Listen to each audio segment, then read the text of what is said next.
Alright, this is not going to settle any arguments, probably ever, because, obviously very different aircraft, but I wanted to kind of fly from both perspectives here to kind of compare the Mustang and the Spitfire. If you've flown both in DCS, then, you kind of have an idea on this, but nothing really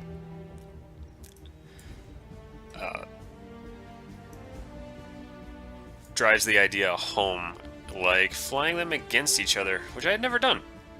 At least not post-release. So I set up a head-on pass at Co-Energy at 15,000 feet, and I flew from both sides. First with the Mustang, because it's what I know the best. So let's go with it. And I was hoping to squash him right off the bat here, but couldn't quite make the kill. So I'm thinking, well, here I lost sight of him because I was doing 3 things at once. But I'm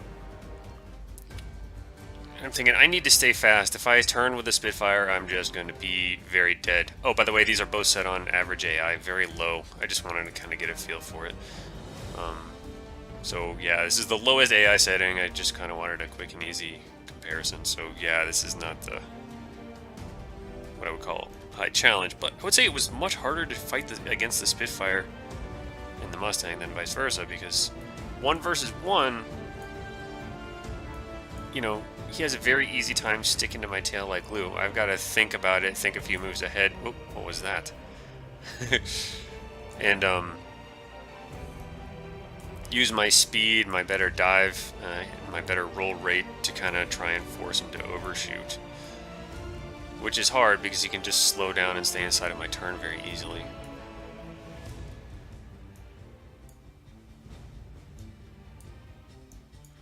So I'm trying to, this rolling scissors with him on my tail, that's probably not the best. Against the Spitfire, that's not a good position to be in. So this is, just kind of a classic energy versus angles. So Mustang can stay evasive, and it seems like if I wanted to get away, I could probably have done that pretty easily. But 1 versus 1, again, this kind of shows how, like, the airquake scenarios we have in DCS, like, it's just go and kill other fighters. And it really kind of throws the Mustang at a disadvantage. You can win, yeah, absolutely, but it helps to be on a team. I'd say a team of Mustangs would have advantages over a team of anything else, maybe. That speed really helps. Anyway, here I was finally able to work him outside of his tourney comfort zone, and now here's the funny part. I don't know what killed him here. It looks like I may have got him with my guns.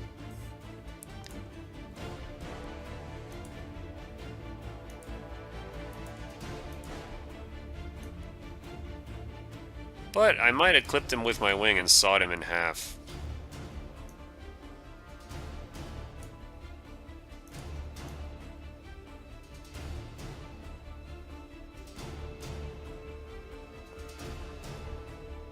I don't know, it's hard to tell. It was a real close-in shot, so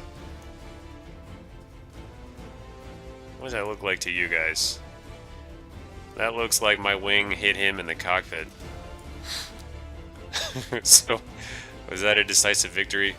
Not so much, but I did have a hell of a time, and it took me quite a while, as you noticed, to kind of, once I lost sight of him and gave up my advantage right off the bat, right here, I looked away from the computer to do something else. I think my phone rang or something, and I was like, okay, I gotta deal with the phone. And by the time I found him again after that, he's already saddled up.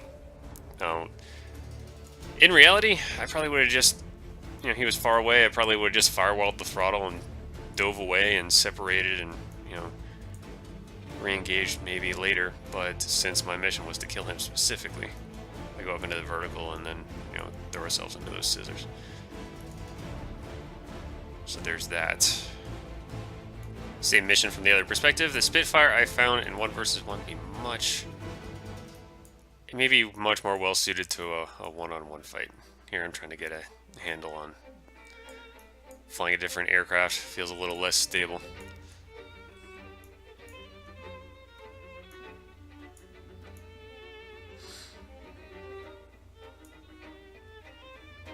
I lost lost sight of him again, but I found in the Spitfire, once I catch sight of him, much easier to deal with. I just freaking keep turning. See, look at that. If you look at that top down, you see that turn radius I have? It is awesome.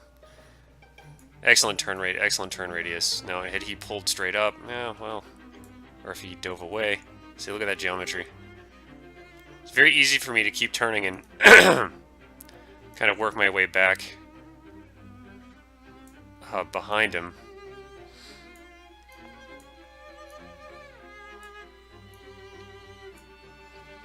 So am I saying the Spitfire is better? No. I'm saying it has an advantage in 1 versus 1.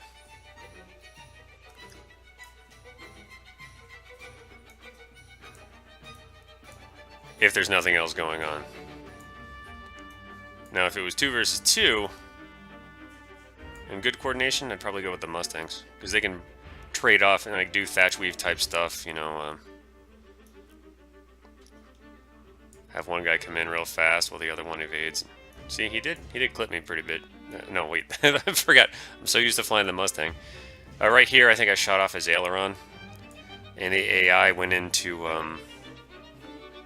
what do you call it? Like, oh gee, I'm hurt, I need to land behavior. So he disengaged.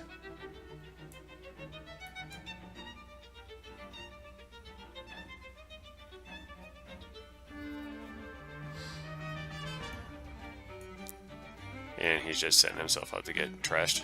He's just flying a straight line. It's just a matter of mopping up the remains. So see how much more quickly I was able to maneuver into a position of advantage and hammer him. Pretty easy stuff. So the Spitfire might be easier in that kind of stuff, in that kind of fight. Again, not better, different. And what's amazing is if you look at the stats on these aircraft, they're not horribly different. They got the same. Yeah, kind of like roughly the same kind of engine, and their inline engine with a thin body, and kind of a thoroughbred type fighter. But how different they are! So look at that geometry there. Now against higher AI or against a human opponent, it may have turned out a little differently. But this was just kind of getting the broad strokes in, and hope you enjoy it. Yeah, it's not too much, this video, there's really not much to it. I'm going to have some more in-depth videos coming up here, so this is just kind of me having fun. So, have fun with it.